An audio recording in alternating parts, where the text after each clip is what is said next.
Welcome to the deep dive. This is where we take those hefty university documents and, well, try to make them make sense for you. Because starting grad school, I mean, especially somewhere like UBC, can feel a bit like being handed a massive puzzle, like 59 pages of puzzle. Yeah, without the picture on the box sometimes. Exactly. So today we're doing a deep dive into the UBC Psychology Graduate Student Handbook for 2025-2026. And look, this isn't just rules and regs. Think of it more like a strategic guide. It outlines support, expectations, all the details you really need to thrive. That's absolutely right. We're aiming to cut through some of the jargon, highlight the really critical paths, who to talk to, those resources you might not even know exist yet. Basically, trying to give you a shortcut to understanding not just the what, but the why it matters for your academic life here, so you can really leverage this thing. Yeah, our goal is just to pull out the most important bits, the key insights, just for you. So hopefully you walk away feeling informed, maybe even a bit more confident about the whole journey. Okay, let's unpack this. So kicking things off, right at the start, you get these really warm welcome messages from Tony Schmeider, the department head, and Andy Barron, the grad advisor. And they remind you straight away, UBC psychology is, well, it's a big deal. Ranked first in Canada, 13th globally by Times Higher Education. Just pretty impressive. It really is, and it speaks to this, intellectually diverse community. Over 4 dozen faculty mentors. That's huge. They really encourage you to look across all 7 areas: behavioral neuroscience, clinical, cognitive science, developmental health, quantitative methods, and social personality. Mm-hmm. And what strikes me right away is that emphasis on support. Because grad school, it's prestigious, but it's tough. Things go sideways sometimes. Oh, definitely. Research hits snags, life happens. And that's where Andy Barron, the graduate advisor, who's also associate head of graduate affairs, becomes so important. He's listed as this confidential resource for, well, basically everything: degree requirements, funding worries, well-being, even like issues with your supervisor. That confidentiality is key, isn't it? Absolutely. It signals that, you're not expected to just figure it all out alone in silence. And he's not the only one. There's also Jackie Shaw, the graduate program manager. She's another main contact, kind of the liaison between students, advisors, and the big Faculty of Graduate and Postdoctoral Studies, G+PS. Right, G+PS. You'll hear that acronym a lot. Yeah. So this pair, Andy and Jackie, they really seem like the central hub. They absolutely are. And their combined roles cover a huge amount. They mediate conflicts, keep you on track with deadlines, handle course registrations, do those annual progress reviews. Your progress reviews, right. Yeah, handle leave requests if needed, coordinate awards, super important, and they watch over the student financial records, make sure those minimum funding packages are actually met. So it's like the whole life cycle of being a grad student, administratively speaking. Pretty much. They're there to make sure the system supports your work, not hinders it. Okay, but the support network is even wider than just those 2 key people. Yeah. You've got the Graduate Student Council, the GSC, that's your peer group, right? Yeah. Working to improve the student experience, build community, run events like PsychFest. PsychFest, yeah, we'll probably touch on that again later. Then there are the Graduate Student Wellbeing Reps. They pull together resources specifically for grad students, available on PSYC AR, that's the department intranet. Which is good. Tailored resources are often more helpful. And the Equity Committee, providing resources, training, workshops, focusing on department culture and well-being, plus a student mentorship program. Ah, the mentorship program. That connects new MA and PhD students with more senior PhD students. That can be invaluable, especially when you're just starting out. Definitely. Though it says it varies by area, coordinated through the GSC rep, so you'd need to check that for your specific area. And that's just within the department. If you zoom out to UBC-wide resources, it's even more comprehensive. Right. Like for international students, there's specific advising for visas, permits, health insurance, taxes, just settling into Canada. Crucial stuff. Then the UBC Equity and Inclusion Office for uni policies, conflict resolution, human rights stuff, the sexual misconduct policy. And importantly, the AMS Sexual Assault Support Center, SARAC, and the Sexual Violence Prevention and Response Office, SVPRO. They offer crisis support, advocacy. Yeah, vital services. And for formal reports, there's the UBC Investigations Office. And for mental health, UBC Counseling Services is your first stop. Virtual, phone, in-person options available. And don't forget G+PS itself. Their website has a ton of resources: health, well-being, safety, supervisor responsibilities, professional development.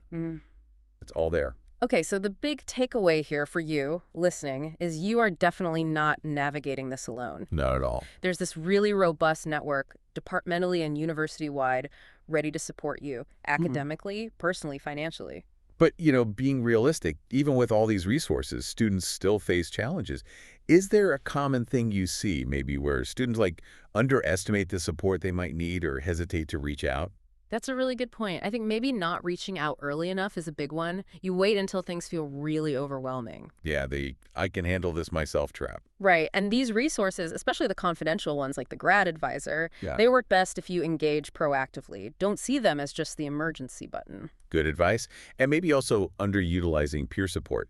The GSC, the mentorship program, talking to people who are actually going through it or just went through it, can be incredibly helpful. Absolutely. Okay, so with that safety net established, let's pivot to the academic side. The courses, the requirements. This is Mhm. the core of the program, right? Building that foundation. You'll be using Workday for registrations, get familiar with that system. And if you're starting your MA, talk to your supervisor about course planning, like immediately. Yeah, don't wait. And a key structural thing. MA students enroll in PSYC 549, the thesis course. Yeah. PhDs in PSYC 649, the dissertation course. Continuously. Continuously, Yeah. even in the summer sessions. That's how you maintain your official student status. It really shows grad school isn't just courses, it's ongoing research engagement. Okay, grades. Minimum is 68% in any course. Below that, you might have to repeat it, or worse, could lead to termination. And here's a really critical one for PhD hopefuls.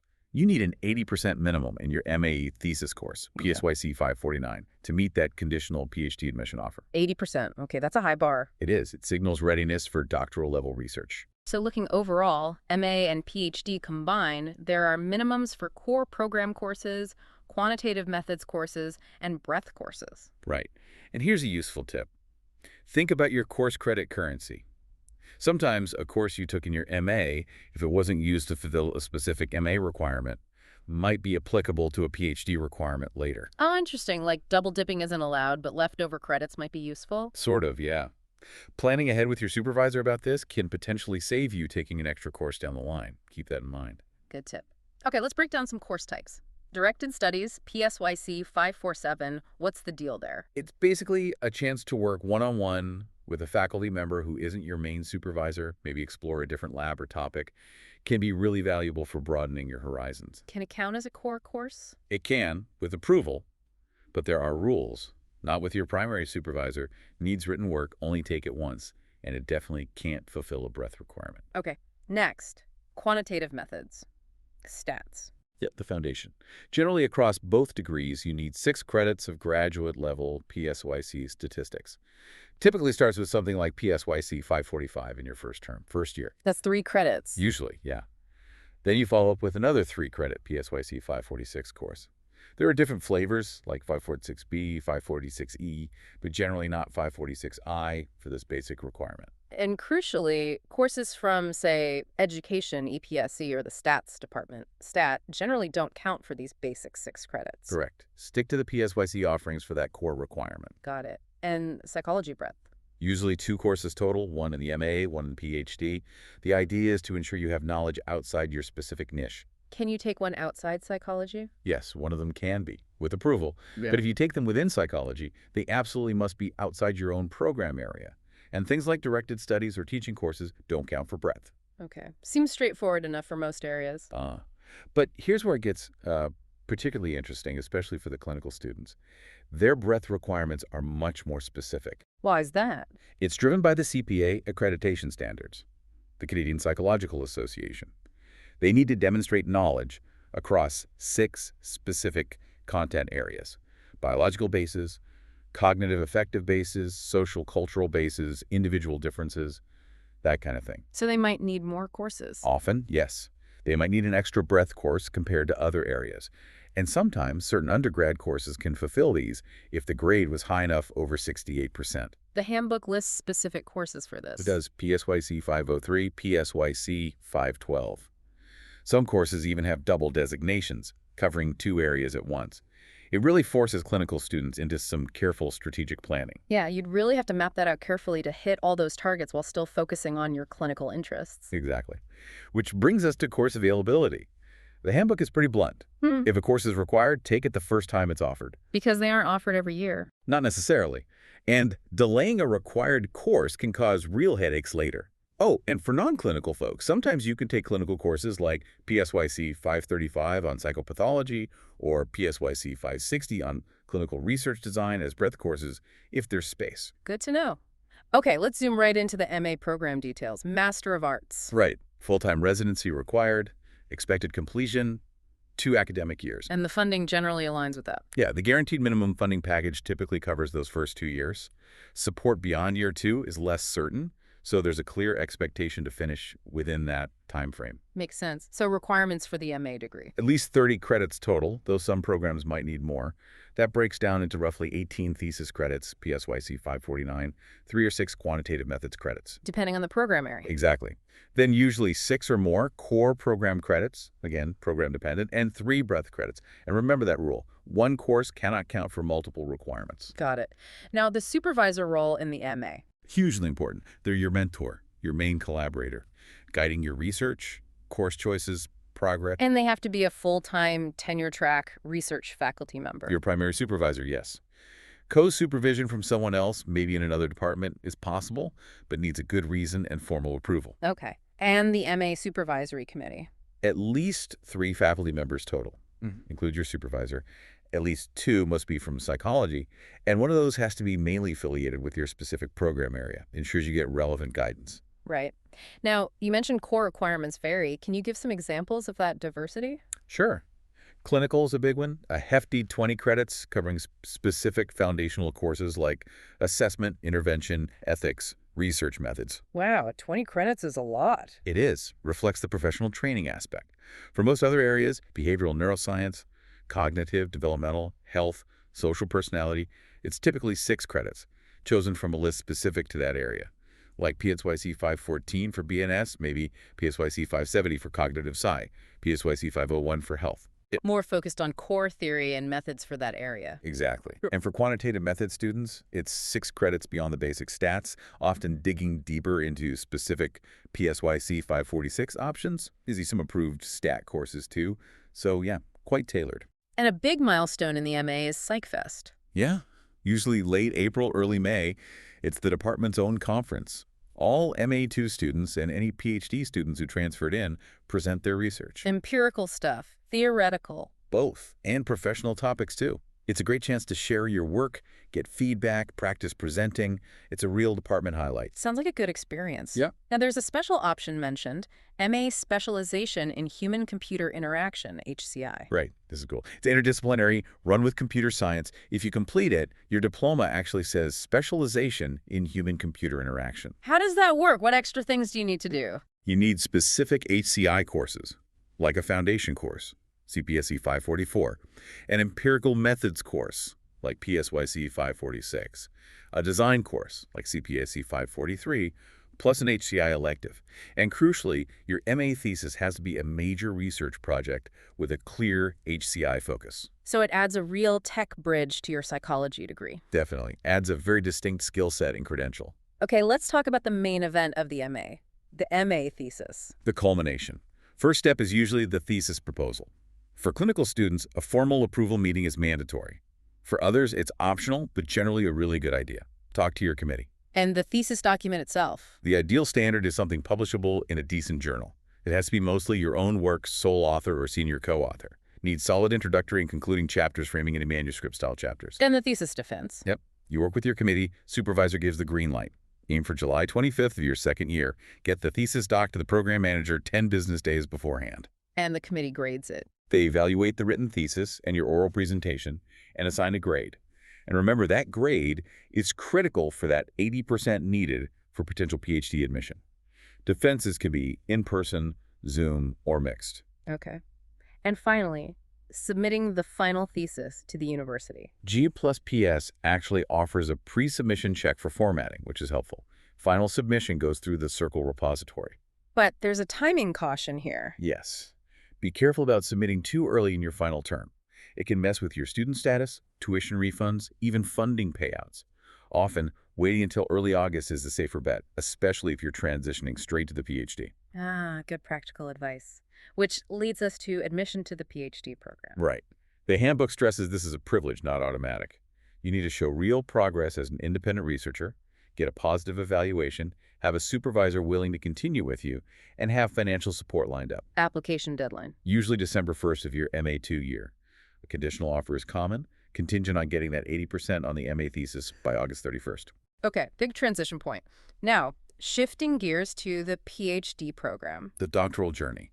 More coursework, a comprehensive exam, and the dissertation.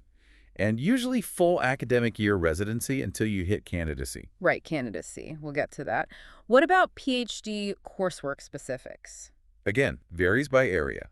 Clinical has another 12 credits of core stuff practicum, advanced psychopathology, treatment, assessment, including child-focused work, plus a community practicum, and that all-important accredited internship. So clinical is course-heavy throughout. Very much so. Other areas typically need maybe 6 to 9 more credits.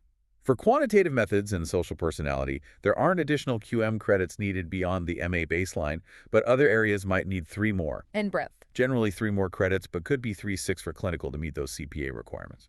What about students coming in with an MA-MSc from another university? Good question. They need to provide syllabi from their previous courses for review to see if they meet UBC's standards or if there are gaps. They also have to present at PsychFest within their first 2 years here. And they still have UBC coursework to do. Yes, a minimum of 12 credits of UBC doctoral coursework is required, no matter what you did elsewhere. Okay. The PhD committee different from the MA one. Yes, typically formed a bit later, once your dissertation focus is clearer. Mm-hmm. Still needs at least 3 members, including your supervisor. Again, rules about department and area affiliations apply, ensuring breadth. At least 2 from psych, at least 1 from your area, and crucially, at least 1 from another area within the department. That cross-area member seems important for broader perspective. Definitely. And your main job as a PhD student, research. You need to build and constantly update your CV curriculum vitae, documenting publications, presentations, grants, everything. It's vital. Makes sense. What about doing a minor?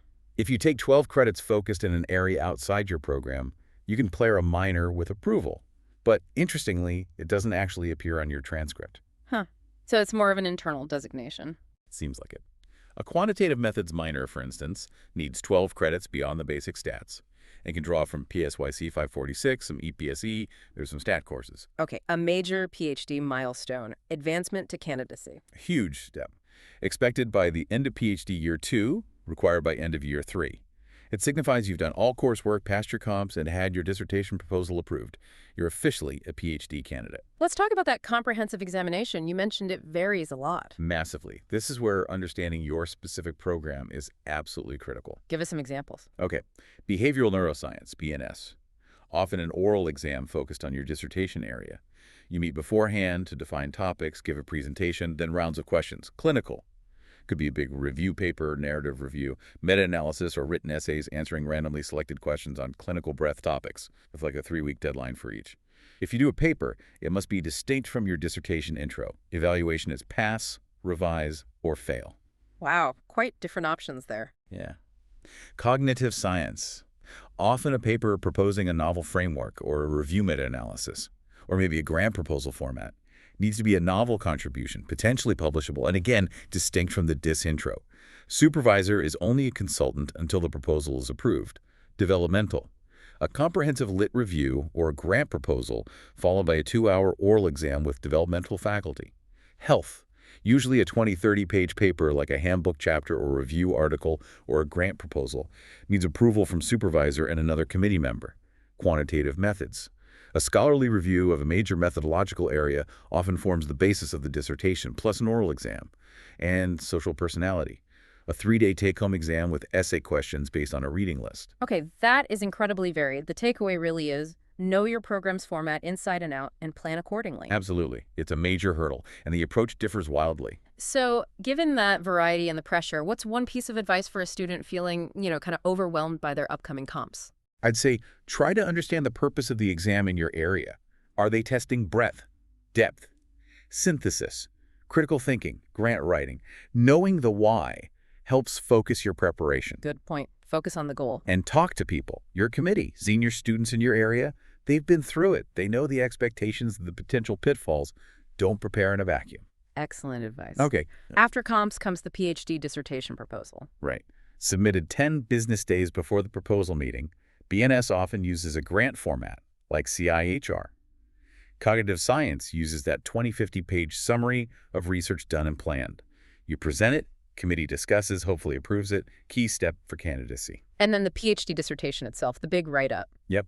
Follow G+PS format rules. Needs to be substantial, proper scope, solid intro, and concluding chapters wrapping everything together, even if you include published papers as chapters. Before the final defense, there's another meeting. The DAM. Yes, the dissertation approval meeting. Mandatory. Your committee meets to officially certify the dissertation is ready for the external examiner, and you're ready for the final defense. Submit the doc 10 business days prior for this too. Okay, and then the final doctoral examination, the grand finale. The big one. Needs an external examiner, someone expert in your field from outside UBC. Your supervisor nominates them, but G+PS appoints them. Needs months of lead time, like 3+ women. Wow, okay. Plan way ahead for that. Definitely. You also get 2 university examiners, one from Psych but not on your committee, and one from another UBC department, plus your committee, plus a non-Psych chair appointed by G+PS. That whole group forms the university examining committee for your oral defense. Sounds intense. It is. G+PS offers that pre-review for formatting again, which is wise to use. And then, hopefully you pass, submit the final corrected dissertation, and apply for graduation well in advance. Ugh. Okay, that covers the academic journey. Let's switch to the practicalities. Funding, resources, policies, the stuff that keeps the lights on and keeps you out of trouble. Absolutely essential stuff. Let's start with funding. UBC Psychology guarantees a minimum level of support handbook says $24,000 a year for PhDs for the first 2 MA years and first 4 PhD years. How is that funding made up? It's a mix. Fellowships, awards, teaching assistantships, TAs, and research assistantships, RAs. You're really encouraged to apply for the big tri-agency awards CIHR, NSERC, SSHRC, and other external and internal scholarships. Winning those helps you and the department. What about RAs and TAs? RAs are great paid work directly related to research, usually arranged with your supervisor or another faculty member. Max 12 hours a week average during the main academic year. TAs are paid teaching support roles. You have to apply for these. And TAs are unionized. Yes, governed by the CUPE 2278 collective agreement. Important note.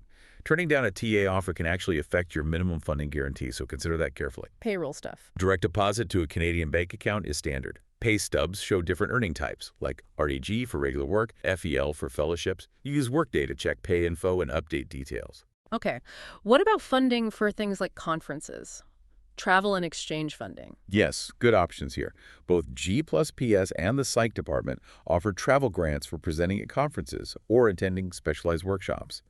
The department grants are up to $650, max 2 per student lifetime, usually if you don't qualify for the G+PS grant. And the Quinn Exchange Fellowships, QXF. Yeah, these are really neat. Up to $3,000 for both the UBC student and the visiting student partner for short-term research exchanges with universities outside BC. Great way to build collaborations and get new perspectives. Nice opportunity. Okay, department resources. What's available day to day? IT support.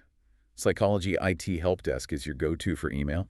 They recommend using the edstudent.ubc.ca address, accessing the PSYC ARR internet issues, research computing help, software access. Standard IT stuff. What about physical space? Student spaces. You get shared office space, usually assigned by your research area, mailboxes, photocopying access via your CWL login, or maybe charged to your supervisor's account. Your UBC student ID card often works as a key for building access after hours. And that consulting service. Right. Methodological and statistical consulting. Free help from faculty and senior grad students on design, stats, psychometrics for your research. Big caveat. It's not a tutoring service for your stats courses. It's for tackling real research analysis problems. Good distinction. Okay, finally, some key UBC-wide info and guidelines. Crucial broader context. For international students, get your medical coverage sorted, get that Canadian Social Insurance number, SIN, and crucially, renew it before it expires. It's often tied to your study permit validity. Keep visas up to date with proof of funds, registration, valid passport. Student travel outside Canada. Any rules there? Big ones. UBC policy #69. You must register any travel outside Canada with UBC's Student Safety Abroad Registry. If you're Canadian, also register with DFAT. The destination's travel advisory level, 1 to 4, dictates what you need to do. Could be just an online checklist, or it might need a mobility agreement, even specific authorization for higher risk areas. Important safety procedures. What about data privacy? PIPA. Yes, Freedom of Information and Protection of Privacy Act. If you handle personal info as a TA or RA, you're responsible for keeping it secure. Think encrypted devices, no using things like Dropbox for personal data, secure storage for paper records. Big responsibility. Definitely. UBC also has a strong respectful environment policy. Zero tolerance for bullying and harassment. There are clear reporting pathways. And plagiarism. Obviously, avoid it at all costs. Consequences are severe. The handbook emphasizes it's your responsibility to understand what constitutes plagiarism and uphold academic integrity. Ignorance isn't an excuse. Good reminder. And finally, libraries. Key resources: Kerner Library for Psychology, Woodward for Medicine Life Sciences, Education Library. Familiarize yourself with the library system and the subject librarians. They are invaluable. Knowing all these policies and resources isn't just about ticking boxes. It's genuinely about empowering yourself to handle the complexities of grad life with more confidence, Having that peace of mind. Wow. Okay, that really was a deep dive into the handbook. We've gone from those initial welcome messages and support contacts through all the MA and PhD requirements, the comprehensive exams, funding resources, right down to key university policies. Yeah, it's a lot, isn't it? But the clear message is, while the path is definitely challenging, the scaffolding is there. The support systems, departmentally and university-wide, are truly extensive. You're joining a community that genuinely cares about your growth and your well-being. So thinking about everything, we've just covered all those contacts, the different exam formats, the funding details, the policies. Here's a question for you, our listener. What's the one resource or maybe policy that you're going to prioritize getting a really clear handle on first? And maybe reflect on why that specific choice could significantly shape your whole graduate experience. That's a great reflective question, because maybe for one person, it's immediately connecting with their GSC rep to feel part of the community. For another, it might be nailing down those specific breadth requirements for their area to avoid academic roadblocks later. Or perhaps it's starting to scope out the comprehensive exam format early on. Right, because that first informed step, whatever it is for you, can really set the tone and potentially prevent a lot of stress down the road. Exactly. Proactive engagement is key. So we really encourage you to maybe listen back, or even better, actually open up that PDF of the handbook yourself and start exploring the sections that resonated most. The knowledge is all there, just waiting for you to unlock it. Until next time on The Deep Dive, keep digging, keep learning, and stay curious.